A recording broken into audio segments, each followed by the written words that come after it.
it's really, it's huge. We're all together.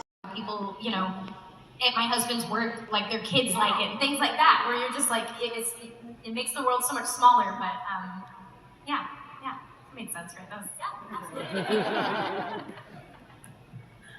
I got the giggles, I don't know the question. What?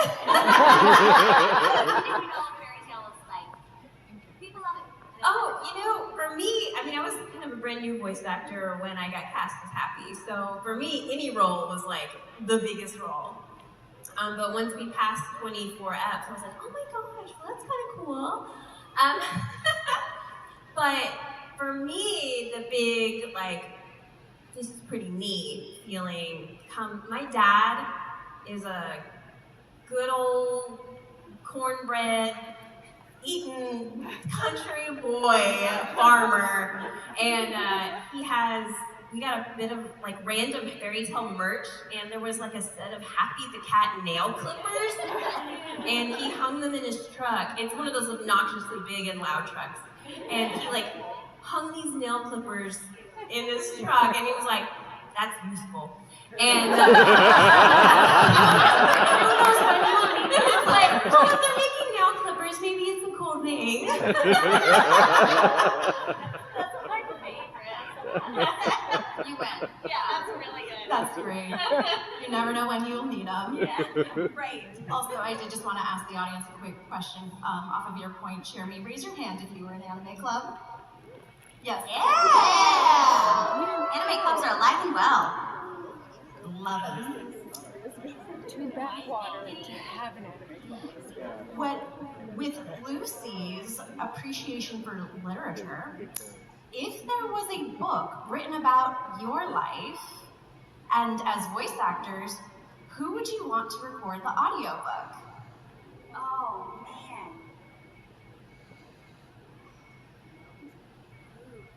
Oh, do you have one?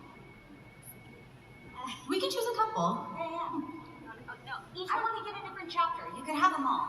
I want Mallory Rodak to read out, yeah, because it's so pretty, and her voice is just like butter. Yeah, that's so lovely. I don't know, I'm a Libra, there's too many choices. I do like the idea, though, of giving everyone a chapter so everyone can be involved. Yeah. Oh, if that makes a difference, then you could have different chapters based on age or like what's going on in your book. Yeah.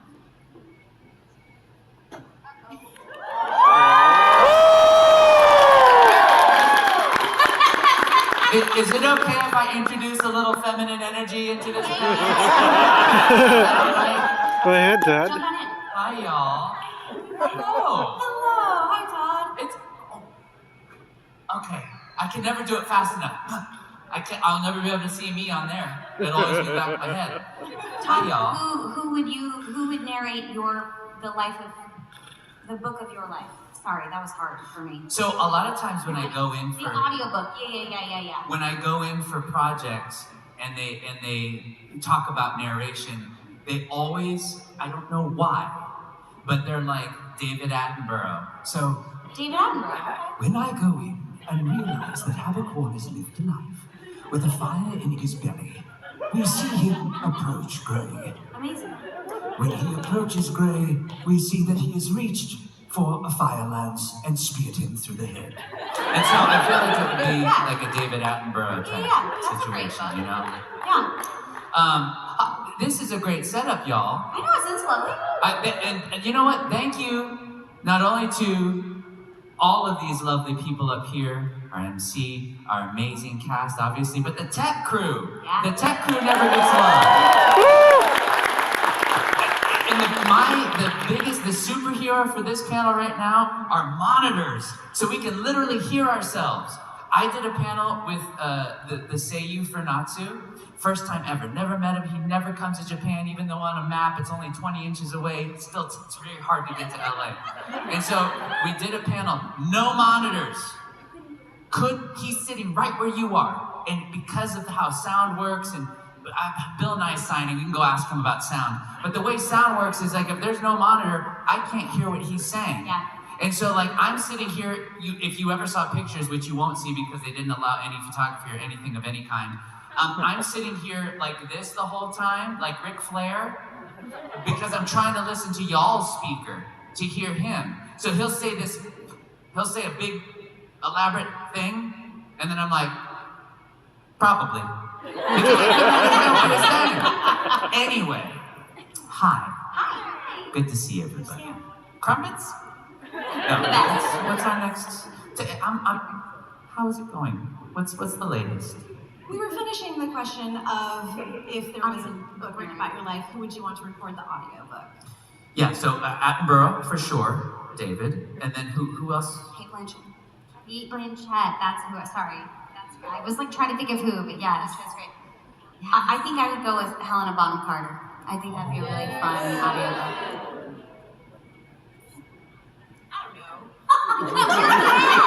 Your dad should do it. I bet he would love that. I think I would love that. I'm a big fan of your dad. Oh, I did. I said Mallory Reddick.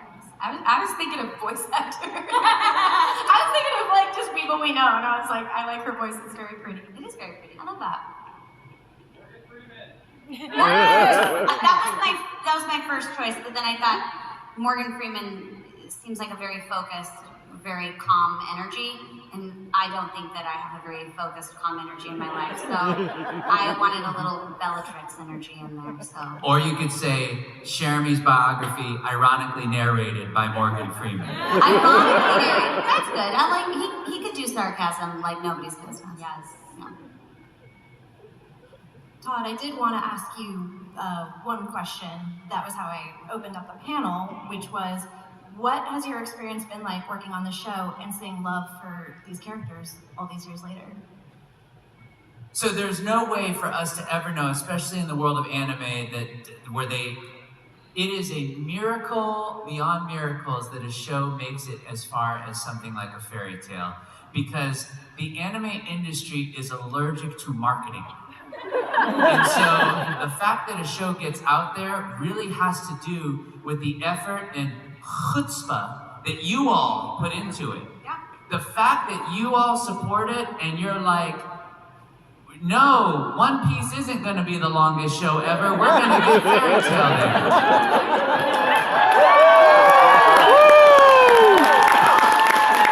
That puts a fire in my belly. And Yeah, nuts. so that's what's amazing about it, is that working on a show like that, what it does is it activates my armor, my Urza armor, but my armor is made with fine, fine threads of gratitude, because I'm so grateful. So, as we all are, we're so grateful to be a part of this show, because we never would have thought it would get this far. And I'm so glad it has, because now I can tell my mom, R.I.P., Mom, the tattoo, it was a good move.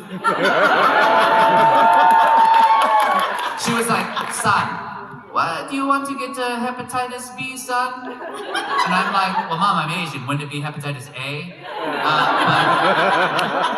So I got the tattoo, I'm so glad I did, and thank you for making this show amazing and glorious, and it is so awesome, as we have all heard many times over, all over the world, about how this show has been part of your childhood and gotten you through so many dark times and hard times, and how lucky are we to be a part of that menu when you're like, let me look at my mental health cafe menu today and see what's gonna make me happy. And we're on that in the #1 spot. How awesome is that? So yeah. And Gray sucks.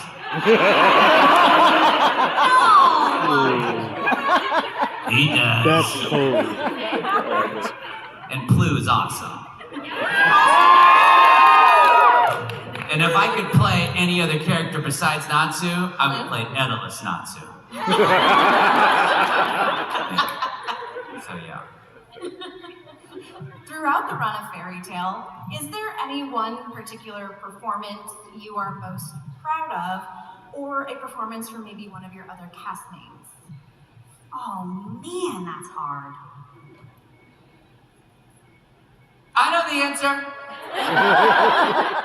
So when we were recording the 100 Years Quest, I was freaking impressed with, not that they aren't, like, but it was just like, it had been a minute, it had been 5 years since we'd done it. When I heard Jeremy and Tia, because those were my first, my main interactions in the show, I was like, I stopped the session and I was like, they sound freaking good.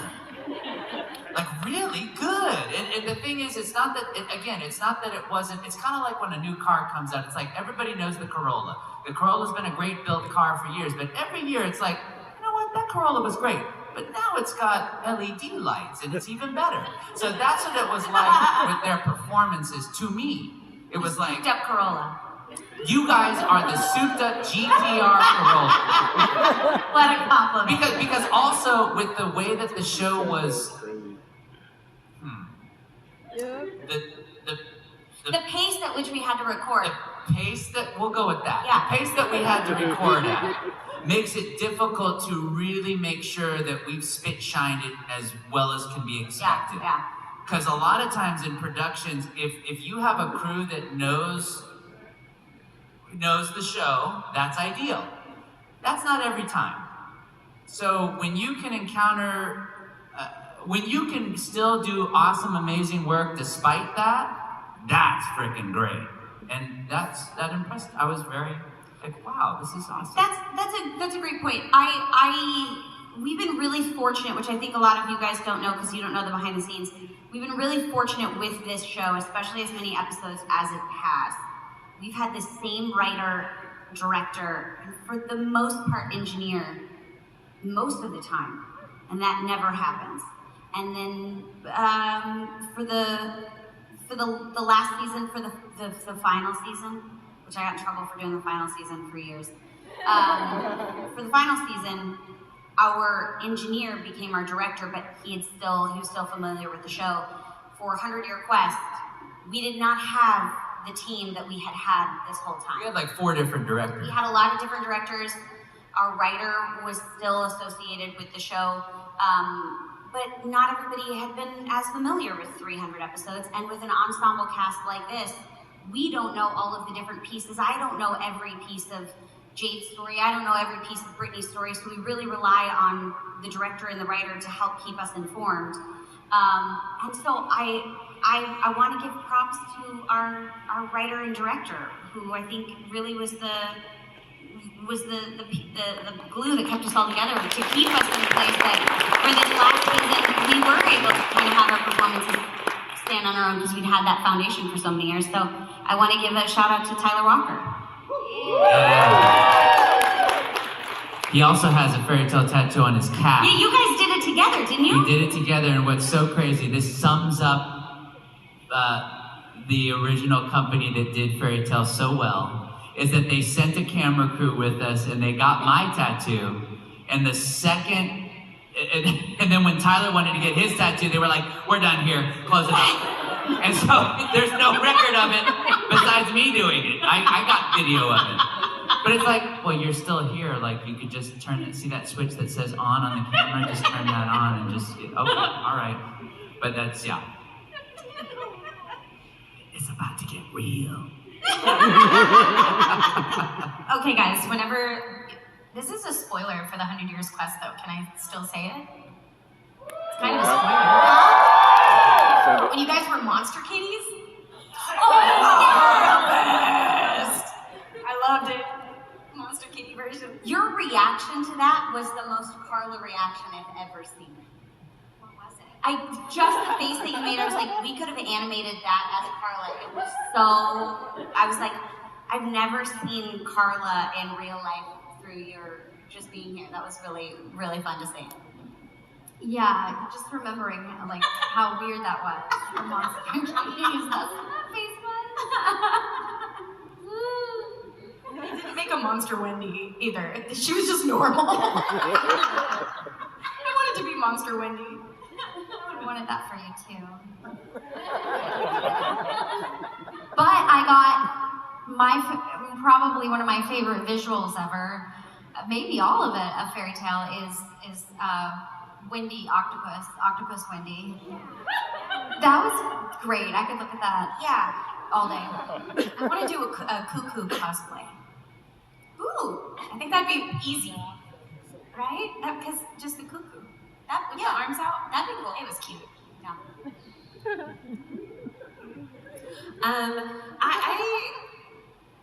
thinking about all the writers and the hands that have touched it, I will say that even directors who have stepped into the role, even subs or people who just touched the 100-year quest, they step into it with such reverence and kindness and respect for the show. And I really appreciate that, because when you voice act, that's not always the case.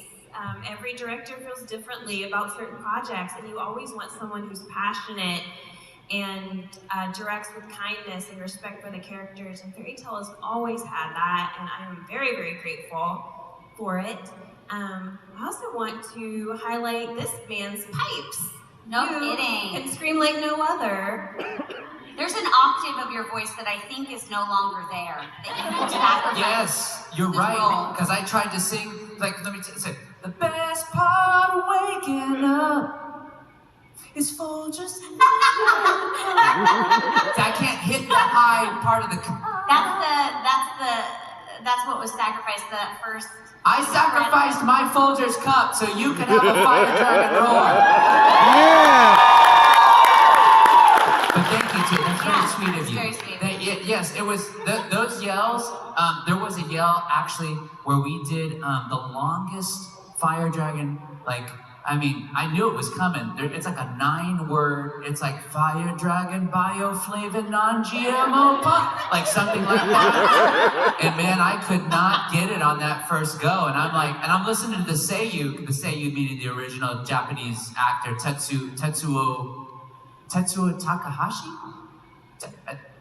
I might be combining a character I've played with his name, but I know it's Tetsuo. But he's like just rattling it off, like he's sitting there like, "Kario no, take it!" And then I'm like, how did he do that? So it was hard, but it's like, that goes back to what I was saying. It's like you bring it, and then it makes me feel anxious, and I got to do like a key of Coke to make sure I have enough energy to do it. We're trying to keep So up I with you, can man. keep up with you all. It's the other way around for us. Yeah, so I just want to make sure I keep up with everybody. I can't control my facial expression. Favorite. I would actually love to expand a little bit more on the vocal challenges of not just some of the roles in Fairy Tale, but also in other roles that you do in anime, which is, what do you do for self-care to, make sure that you protect your voice? Are there like any rules you put into place for yourself when it comes to sessions, like maybe doing a very vocally challenging one, take a day off, or do you prefer a certain time of day in order to make sure you are maintaining your voice? A big one, I think, and I wish newer actors knew this, is whenever you feel the tiniest bit of pain, you should stop. Yeah. You should stop and protect yourself. Early in my career, I did not go by that rule set and kept pushing and pushing until I got a vocal hemorrhage. And then I was supposed to take 6 weeks off of work, and I didn't. I kept working despite the vocal hemorrhage, and it made the healing process obviously so much longer. New actors, I find, I'm a director as well, I find are very, very cautious to protect themselves, as if they're not going to get work because they whined or spoke up. Mm-hmm. You are your best advocate. And that's not just with voice acting, that's with anything in life. So, yeah. Yeah.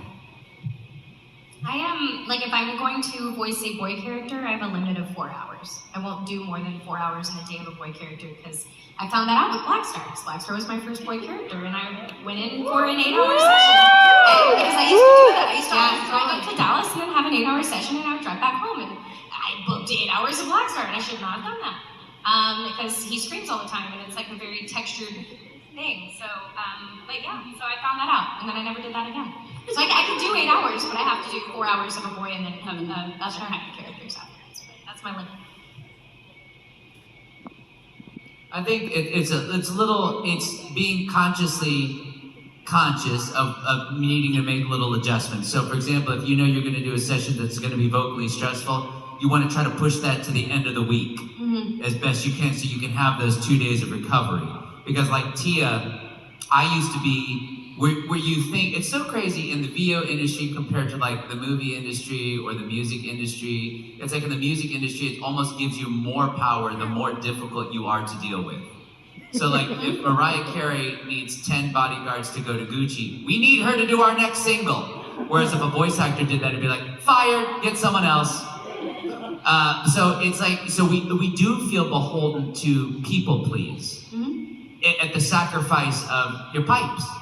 Because I remember when I worked on a game called Rage, behind there was a studio behind the Dallas Aquarium.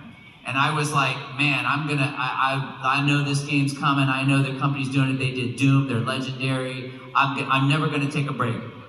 And so I screamed and screamed and screamed, yelled and yelled and yelled, didn't take a break. And then I'm like, no, it's fine, let's get going. And then I lost my voice. I could not even whisper for 9.5 days. Could not whisper. Because normally when you lose your voice, you can at least, I'm watching you, Wachowski. Like, you can at least whisper a little bit. No whispering. So I really did, like, damage. And then when I worked on Blast Rider with Tyler directing, I tasted like iron, and I knew I was bleeding internally. But I just got in the car and went home. It was fine. I'm still alive. But yeah, don't do that. Yeah. And then the other thing you want to do, I think, is also just knowing what your try to avoid those situations as best you can by like saving those yells. Of like, if you know it's a multi-day session, say, can we do a lot of our dialogue and some yells here, and then a lot of dialogue and some yells here, as opposed to like all yells on this day, you know? So you take care of yourself, because the way you treat yourself, we all do this, you treat yourself worse than you treat your best friend. Would you treat your best friend the way you treat yourself? If the answer is no, then don't do it. Now I say that, meanwhile, before I came here, I recorded from 4 a.m. to 4 p.m., but don't do that. I know I'm treating myself poorly. Don't be like me. Remember the Coke I talked about? That's bad for you. That's a good point too. I think like when you first asked the question of like, do you set sessions up in like, do you say I can only do this amount of hours? Or yes, everybody has these parameters in place, and these are ideal situations. Brittany's 4 hours, saving to the end of the week. All these are ideal situations. These are rules that are not to be broken except for in extreme circumstances, when like sometimes you're like, okay, I have to do this yell. This is the last one that I can do. I can feel that my voice is going. He's gonna shred it. And like just to wrap the session, you know you're gonna lose your voice. But if you're protecting yourself for all those parameters for 90% of the time, then you can sacrifice it that one time. Again, not great, not ideal, but that's kind of what makes this job a job. Like, we have to protect ourselves as best as possible. And like Tia said, it's your responsibility to tell them when you can feel your voice going, I got one left. Like, I know you have 9 reactions left. I got 1 left, maybe 2. You're gonna have to book another session for 9 reactions, or we can just come back and do these all on a different day.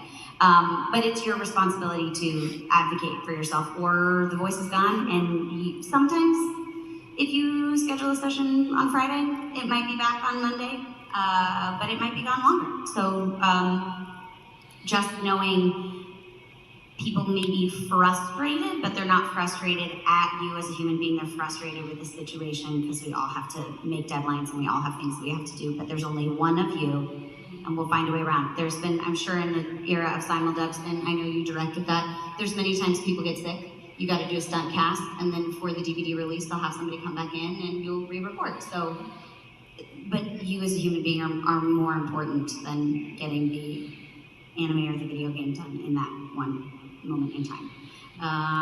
Also, practical stuff, water. Hydrate. Rest your voice when you can. I would not recommend going to a concert or going to a convention and screaming all night long if you have a session at 8 o'clock in the morning the next day, or 9 o'clock in the morning. I know Todd and I had to record an audiobook at one time. Oh my God. And we had 4 or 5 a.m. sessions that we had to get, because we both had convention schedules. So like he would say, we're only gonna do this twice a week because we have to get this book done, but we gotta fit it in some way. So you make exceptions when you can, but I had to make sure the night before that I was not doing any battle video game auditions because I knew at 5 a.m. I had to do smooth voice narration, and that was rough. There's a really great tea, Nimjam, whatever, the whole juice stuff. Kim Jong-un, he's the leader of North Korea. Never mind. It's like a gel tea that's got some like orange peels and all these things. If your voice is going, we all use that as a way to like just stave off the voice going a little bit quicker. And they have cough drops with that as well. So those are all like practical things that you can do in those moments where you're like, I know I gotta cheat the system a little bit just to get this project done, and then I have to go double time taking care of myself to recover for the stress that I put my voice through. Habercorn's only got one left. We'll get Alex Lee. Yeah, there's good tips. We all grow as creatives and as people. Would you say you view your roles differently now than you did maybe 10 years ago when you first recorded? Is there something you appreciate more about your character or the show? Yeah, there's a couple things that I've seen, and you guys can agree or disagree. When I first started in this industry, anime was not regarded the way it is at conventions, certainly not larger conventions. It was very different from like the on-camera scene or even the video game scene, and that was also how it was regarded within people in the industry. I know if I was auditioning for some pre-lay animation and they saw that I had a lot of anime credits, I was not given the same opportunities as people that had more of a on-camera background. That has started to shift because of you guys and your outspoken nature and your enthusiasm of anime and of the voice actors and showing up for us at conventions. So when we say we're incredibly grateful for your support, we cannot state that enough because it has definitely shifted the way that our work is received in this industry. I also think it's been really different when I started doing anime. Seeing a 50 episode series wasn't such like a unicorn in the wild. Now a lot of the episodes that I see are maybe 10, maybe 12 episodes, and it's just harder for a series to hit and get 50 episodes, 75 episodes. So when I'm able to look at my career, I'm eternally grateful for any show that I get, but to be able to have played a character for longer than 10 to 12 episodes, it happens more and more on rare occasions. And I'm so grateful that I have had the opportunity to voice so many characters and to live with them and to get to know them and to get to know the cast and bond with them and to bond with the fans because it doesn't happen as much as it used to. Yeah, that's great. I was just gonna say, like, some of my early stuff is, I feel like I sound like total trash on it. Like, no, I mean, like, not necessarily fairy tale, but like, just like talking about how you grow or whatever. Like, I'll hear back and be like, ooh, that was a choice that I made. Okay, That's good. Yeah. But yeah, it does just get. It gets easier. Like it all just gets easier as you go along. In some respects, because you just get so much more practice and you get so much better at it and more experience, and like all of that really matters. And I think it's the cool thing about Fairy Tale is it coming back is like, well, it was cool to hear everyone again and I get to revisit, because that is like if it's a rare dream to do more than 50 episodes, it's even more rare for it to like just totally have like a kind of reboot and like come back and get to do all of that and get excited about that. Yeah. I don't even know if I can add to that. It was perfect. That was so perfect. It's interesting. I was listening to them. I was reflecting back on where I was when I first started playing Happy, and I was terrified. I walked in to Funimation feeling like it was an accident that I was even there, and every line was like, oh, they bought it. I can't believe that. I have no idea what this cat's feeling. And not being able to even channel it, just like so afraid. to the point where I was a little chipster back then, and I found a journal that I was writing, and I was like so shy and so like self-conscious that I was like, I wore a dress today and showed my legs, and I also told a joke and so laughed. Yay, I'm getting less shy. Like I was completely out of my depth. And then you grow and you have experiences, and I got to watch myself become an adult and learn from the best and know that they were afraid too at times. We all start somewhere. And getting to direct was a masterclass in seeing how other people work, and that has blessed me so much. Has grown me as a person in insane amounts. So I don't know, just a lot has changed for me, and I'm so grateful. It has been, we've been playing these characters for a long time. I know, It's like a really long time. Like life has happened. It's crazy. I mean, how great is it to have the gift of being able to like have regrets about a show you worked on because you worked on it so long that you can have regrets about how you first did it. Such rarefied air. And it is that situation where as you grow as a person, because we put our own spices and, have our allspice and things that we do. And so to be able to grow and bring that to the characters, and it's those little adjustments. As we were talking about earlier, it's like little tweaks, little things that make the quality of life a little bit better for you as you go forward from an acting standpoint. And I do wish that I could go back and redo some of the early stuff. I want to George Lucas it a bit from the voiceover side. But I mean, but you can't really change that fabric and that DNA because that's what led to this. Yeah. So you really kind of and that was true for the moment. Yeah. Way back then, that's what it should have been in the moment. Hopefully we were doing the best we could with what we had. Yeah. Which is what you're always trying to do, right?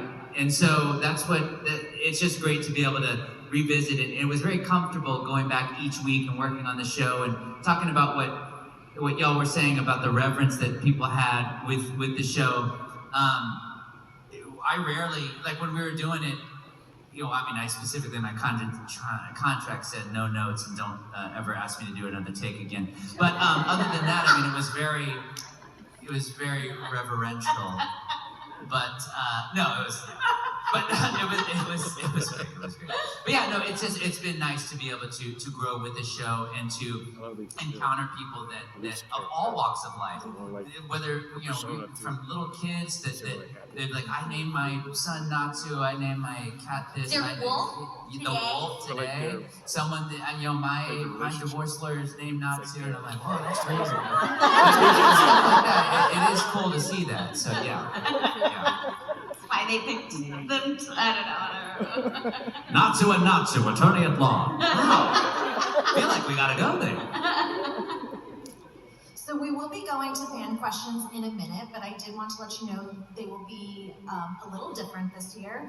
You will see a QR code on either side of these screens that you can scan and submit your questions, and we will be able to see them appear on the screen. So you can take a minute, you can start submitting your questions, but I will turn back. Brief, like one episode thing, and then they're like, here's your reference. And I was like, wow, that was a long time ago. I don't know if we can match that exactly. Yeah, it's been very, very cool. I love this character so much, and we get to finally see her story, which has been lovely.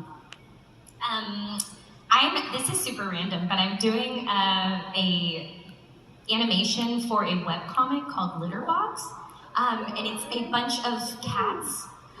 It's like a cat family, and it's like parent humor, but probably for adults. But it's really cute, and the little boy is after their own little boy who is obsessed with Black Star. And so I'm revisiting Black Star through the cat, and it's really fun. It's so fun. That's just a random thing, but if you guys get a chance, y'all should check it out. It's really cool. I think it's like a Kickstarter type situation. It's really cute. I'm Oikatsu and Kay and Shangri-La Frontier. About to get a very fun art with that one. And we'll have some new slime coming up, I guess, next year. Yeah, we've got a new movie coming up and a new season. And I'm doing the audiobooks of That Time I Got Reincarnated as a Slime, and I'm narrating them all as we were. And I do all the voices. Don't judge me, I can't be as good as my friends. And at their voice, they do a better job at those characters, but I do my best. Yeah, there's 3 out right now on Audible. I'm working on Ari Fueta season 3. And then, of course, Toileban Hanako is one of my favorite. I love that show. It's so beautiful. It's got this beautiful watercolor art style and some spooky, loving storytelling that it's really fun. I'm working on quite a few personal projects. I'm producing an animation right now, and I can't really talk more about it than that, but it's really exciting and the hardest thing I've ever done. Yeah, that's me. Cool. Okay. So you can't like mention the website or anything of what you're doing? No, not yet. Okay. Well, we'll be on the lookout. Yeah. Yesterday, speaking of audiobooks, I narrate the Star Wars High Republic books. One just came out yesterday, the latest one. And then last Friday, if you're a Monster Hunter fan, Monster Hunter Wilds, I'm the player character in that. So you can check that out. And then a personal project is, and Shermie's been so lovely with this, is I've got a nonprofit 501c3 animal foundation called the Humane Beings, and they're at thehumanebeings.org. And so we're 6 months old. And so what we do is we go to shelters, we volunteer, we work there, we film it, we make a donation at the end, and we take that footage and we highlight them. Because a lot of times shelters, they have a hard time raising capital and then also awareness because they're so busy working on their mission, which is taking care of the animals. So we're basically coming in and we're like, no, we raise money, no. And so we try to be that force that gets in there and does that. So thehumanebeings.org, if you want to support us, obviously please follow us. You can also text the word humane to 801-801 if you want to support us that way. And we just had, I just launched my first kids book called Squirm's Big Day, which features our dog, Mrs. H and I, our dog Squirm, who passed last summer. He's the superstar of that book, and that's just came out, and those proceeds support the Humane Beings, so you can get a copy of that. I also have to brag on Todd with his work with the Humane Beings. Specifically, in 6 months, it takes so much work, A, to get a nonprofit off the ground, B, to get boots on the ground, get running. You guys have literally hit the ground running, and during the California wildfires, we both live in LA, while everybody is concerned about their house burning down, Todd is making the rounds to as many different shelters or sanctuaries he can, asking how they can help. So even in the time of people's houses burning, Todd is not concerned about his personal property. He's concerned about how can I help the other animals. So I just want to shout out how he is dedicated to this nonprofit and really making change and making waves so quickly needs to be highlighted. You're doing really great work. Well, thank you so much. Thank you very much for saying that. Absolutely. Thank you. Shermie's one of our brand ambassadors, so it's like what we do is we which I haven't bugged everybody here yet because I'm like, we're just a little nonprofit. But what we do is we get a picture of you with your favorite animal, and we have that available. We print that and get that to you. And if you want a convention exclusive print, for example, you would go to Shermie and get one of her with her kitties, and that supports our cause. Yeah. And so I want to bug you all, but then I'm like, I don't know if they are cool with those are the thoughts that go through in my head. But I do want to bug you, but then I'm like, would it be bugging you? So yeah. But no, thank you very much for that. What was so awesome to go to the Pasadena Humane Society was one of the spots that we went to, and I just, I went and loaded up the car with we donated probably 3,000 pounds of dog food and toys and treats and things like that. And when we pulled up to the, thank you. You know what? And it's because of y'all that have supported us that we were able to do that. It really is a connected effort. But when we pulled up, I was really happy to see so many people there to help. They had piles of food and crates and blankets and toys and for these animals, because a lot of times the houses that get burnt down, I mean, it's $28 billion of damage, billion with a B. But people don't think about the animals that get affected by this. They took in hundreds and hundreds and hundreds of animals, and they need that support. And so it was really nice to be able to go up there and see so many people there to help. And it was awesome to be able to be a little part of that. So yeah. Thank you, everyone, for sharing. Yeah, totally. There was a question that I saw on here that I wanted to open with, which was, do you think you would get along with your character? Yeah. I don't know that I originally, but like, yeah, I think a part of me really would admire her. I'm like, I don't know if there's anybody that wouldn't get along with Wendy. I mean, Wendy's just great. Like, I love her. We're so cute. I feel like he'd drive me crazy, but we get along. Yeah. I feel like as long as I had a spray bottle of lemon juice and I'm like, hey, it would work.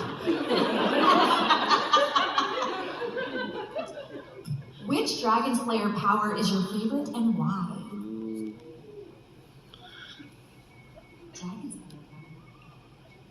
Are there dragons in fairy tale?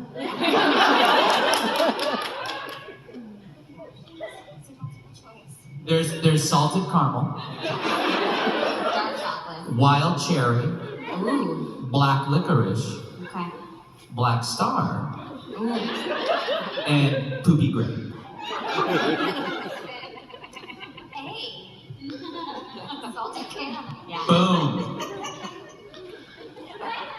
They get the bag gets covered in salt and then freezes on them. They can't quite move.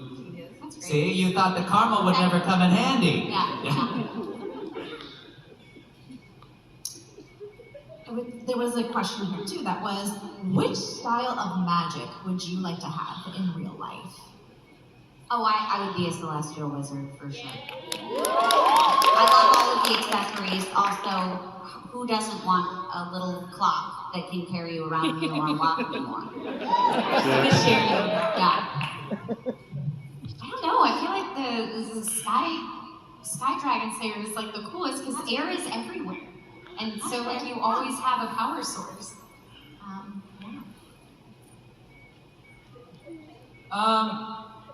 I mean, can I say, in terms of magic, I don't know if we've encountered this yet, because when I go in, I exclusively say I only want to see my things. That's how dubbing works, but I asked for it. Is the power to speak every language ever.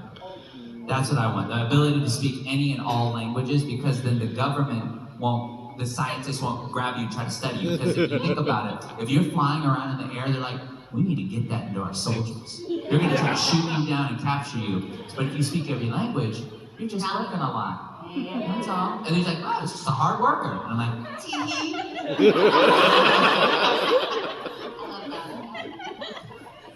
So this will need to be our last question, which was, I know, but you all are here and signing the rest of the afternoon, correct? Yeah. So if you have a question, you please come up and meet everyone. Yeah. Come say hi. Come say hi. We're all together. We're all like, you know. which is rare. Which is rare. It's really nice. Yeah. But the last question would be, what do you love most about your character? I mean, I just love how protective Carla is of Wendy and everyone. I mean, that's my favorite aspect. I love Wendy so much. I just think she's a really fierce friend.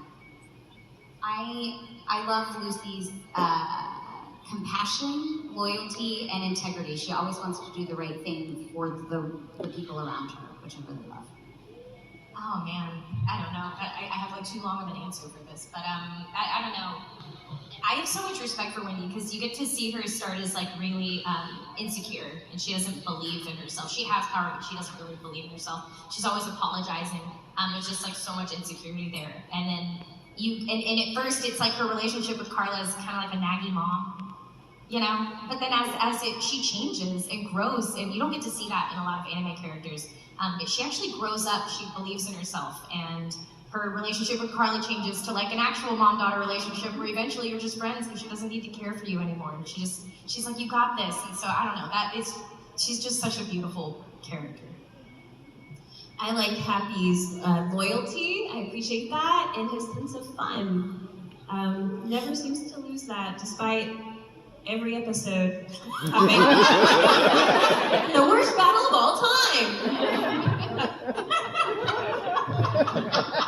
I lost my wing, but now I save on wing lotion. The thing that really impresses me that speaks to me with Natsu is the fact that there is something in that character and something in this show that speaks to you, to inspire you to be your best selves and to be your talisman to ward off the bad feelings that you get in life. You find your peace from what you've shared from Fairy Tale. And that's what I like most about it, because it's not empty calories. It's a complex carb. It's your oatmeal. And you take it in and you get your antioxidants from blueberries like Happy. And you get your omega-3s from the fish that Happy eats. So I really like that. Yeah.